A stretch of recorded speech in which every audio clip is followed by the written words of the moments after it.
건강하세요. 건강이 최고야. 우리 시대 가장 흔한 덕담일 것이다.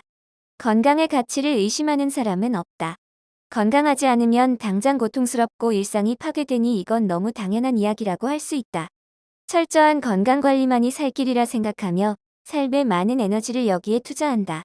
매일 건강에 관한 정보가 쏟아져 나오고 우리는 자연스레 이 정보에 눈길이 간다. 이들 중 내게 꼭 필요하다고 생각되는 것을 골라 하나라도 더 실천하면서 살아가려고 애쓴다. 특히 코로나19라는 신종 전염병이 우리의 일상을 덮치면서 다시 한번 건강의 중요성을 상기하게 되었고 매사를 조심하는 태도까지 덧붙여 이렇게 외친다. 오직 건강만이 살 길이다. 아마도 이 외침은 더 강해질 것 같고 어쩌면 포스트 코로나 시대를 지배하는 논리가 될지도 모른다. 우리는 철저한 건강관리가 최고의 삶의 기술이 되어가는 시대를 살고 있다. 그런데 이런 우리의 관심과 습관을 문제시한 철학자가 있다. 그는 스스로 철학적 의사를 자임한 사상가이다. 그는 철학이란 인류의 총체적인 건강을 진단할 수 있는 의사라고 했다. 니체는 철학적 의사라는 말로 건강과 질병에 대한 우리의 관심을 개인의 건강관리가 아닌 삶을 총체적으로 바라보는 문제로 전환한다.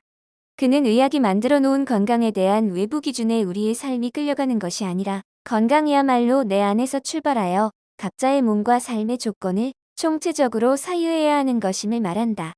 건강에 관한 니체의 사유를 따라가기 위해 영혼의 건강이라는 그의 글을 한번 보자. 건강 그 자체는 없으며 그런 방식으로 한 사물을 규정하려는 모든 시도는 비참한 실패를 맛보아 왔기 때문이다.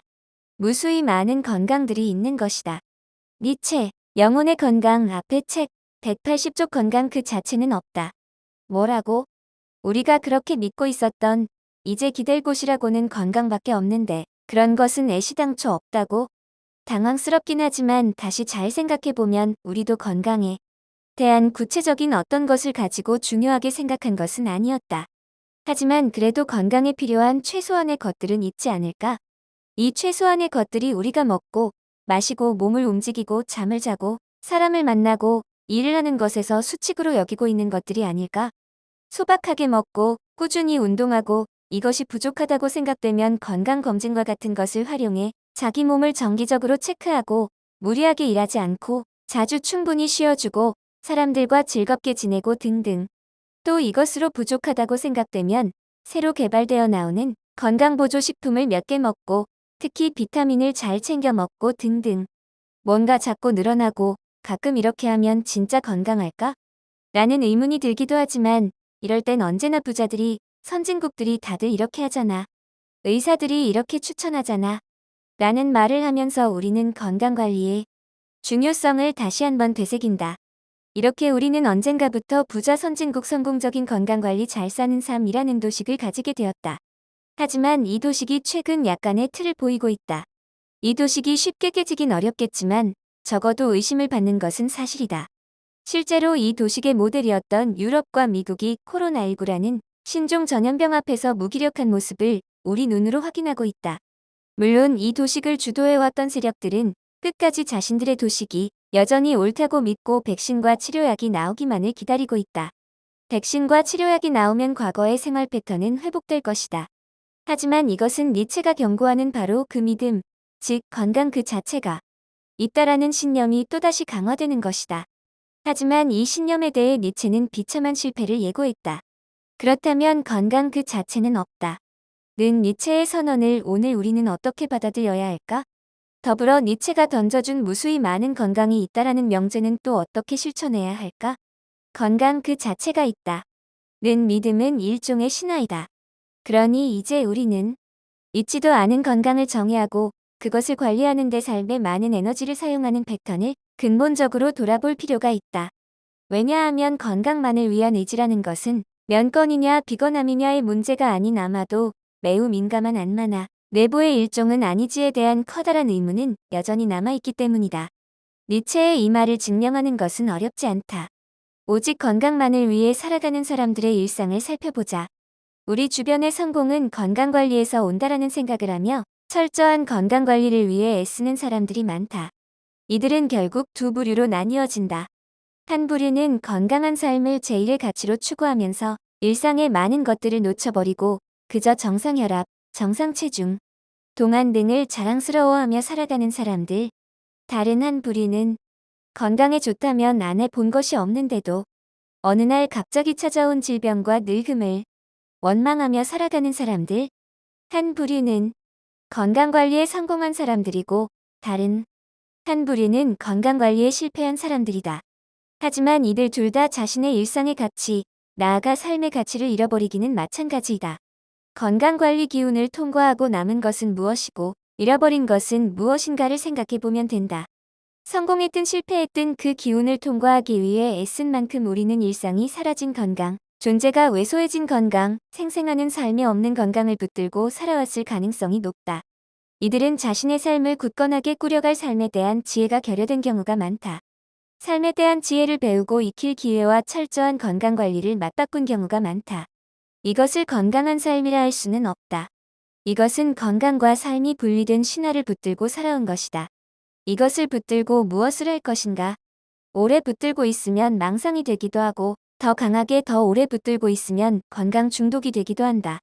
이제 우리는 건강한 삶이 무엇인지를 다시 물어야 한다. 삶을 왜소하게 하는 건강. 관리가 아닌 삶을 생성하고 확장할 새로운 지평의 건강이 필요하다. 니체는 건강에 대한 관심과 노력이 나의 삶을 갉아먹지 않기 위해서 독특하고 비슷할 수 없음을 허락하고 정상적이라는 말을 잊어버릴 것을 주문한다.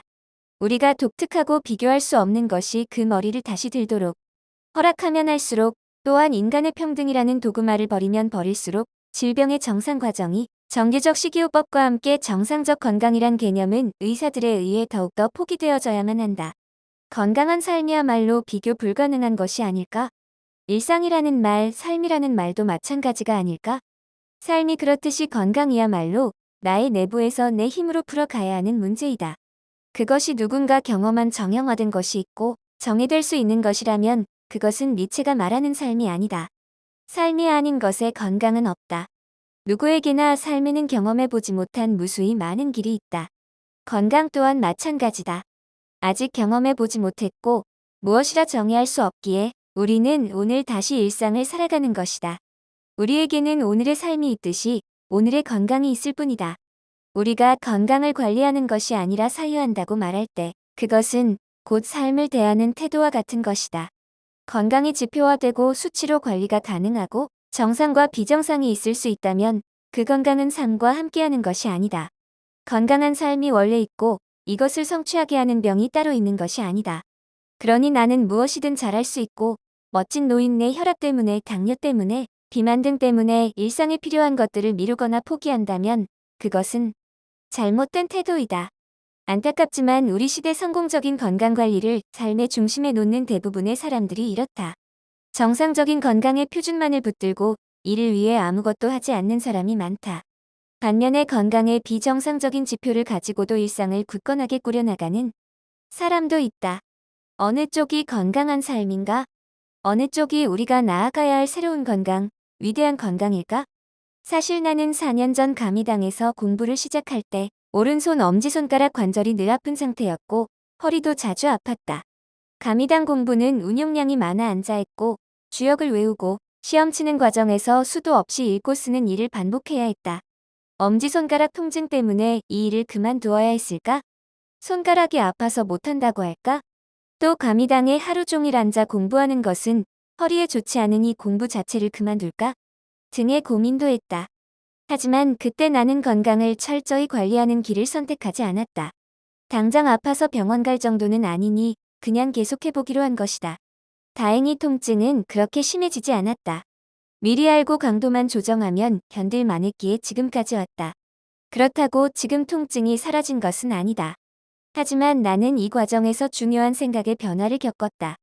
질병과 통증, 그것이 무엇이든 그것 자체를 나의 일상과 분리해서 생각하지 않는 습관을 가지게 된 것이다. 이 습관은 내 몸을 더 민감하게 관찰할 수 있는 감각을 키워주었다. 내가 당시 오직 건강만을 추구했다면 내 삶에서 주역 공부와 감리당 생활은 없었을 것이다. 내가 얼마나 나 자신에 대해 무지했으며 내 삶을 꾸려나가는 데 필요한 알미 부족했는지도 모른 채 지금까지 살아왔을 것이다. 다행히 나는 당시 그 길을 선택하지 않았기에 내 삶을 굳건하게 하는 데 필요한 알을 이렇게 익힐 수 있게 되었다. 이제 나는 그 어떤 건강도 삶과 맞바꿀 수는 없다는 것을 알았다. 건강도 병도 내 삶 속에 있는 것이다. 건강은 내 몸과 내 삶에서 함께하는 것이고, 병도 내 몸에서 내 삶과 함께하는 것이다. 몸과 삶을 벗어난 건강과 병은 없다. 건강도 병도 일상의 삶 속에 품을 수 있는 것이 진정 건강한 삶이다. 그러면 우리는 예전보다 더 강하고 더 즐기고 더 능란하고 더 대담한 태도로 삶에 임할 수 있을 것이다.